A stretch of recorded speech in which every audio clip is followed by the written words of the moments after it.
Morning বন্ধুরা। আজকে আমাদের রাত্রি 12টার সময় ট্রেন ছিল, বিবেক এক্সপ্রেস। আজকে আমাদের ব্যাক করার সময়, এবং আমাদের কথা ছিল যে সকালবেলাটা আমরা একটু ঘুরে নিয়ে স্টেশনে ওয়েট করে দেন 12টার সময় ট্রেন ধরবো। কিন্তু এখানে মন্থার কারণে হচ্ছে রেড অ্যালার্ট জারি করে দিয়েছে, যার ফলে হচ্ছে আমাদের ট্রেন হচ্ছে ক্যান্সেল হয়ে গিয়েছে বিশাখাপত্তনম থেকে।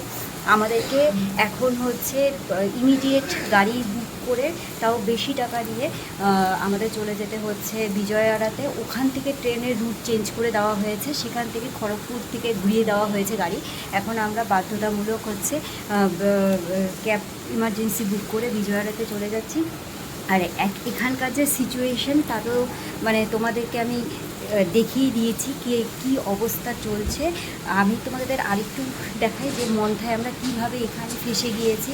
হোটেল থেকে কিভাবে বেরোবো এখনও পর্যন্ত জানি না, কারণ রীতিমতো ঝড় চালু হয়ে গিয়েছে। এরপরেও যদি ঝড়ের বেগ বাড়ে তারপরে কী পরিস্থিতি হবে জানি না। কালকে রাত্রেও এত ঝড় এসেছিল, কাজ পুরো ঝনঝন করছিল জানলার। আমরা প্রচণ্ড ভয় পেয়ে আছি। আমরা জানি না যে আমরা কোন সিচুয়েশনে কীভাবে এখান থেকে বেরিয়ে বিজয়ওয়াড়া পর্যন্ত পৌঁছতে পারবো। তোমরা প্রে করো যাতে আমরা ভালো করে পৌঁছে যেতে পারি। আর এখানকার যে সিচুয়েশন তা তোমাদের কিছুটা আমি দেখানোর চেষ্টা করছি, জাস্ট দেখে নাও। এর আগেও তো তোমাদের কিছুটা ঝলক দেখালাম, এখানে থেকে দেখে নাও।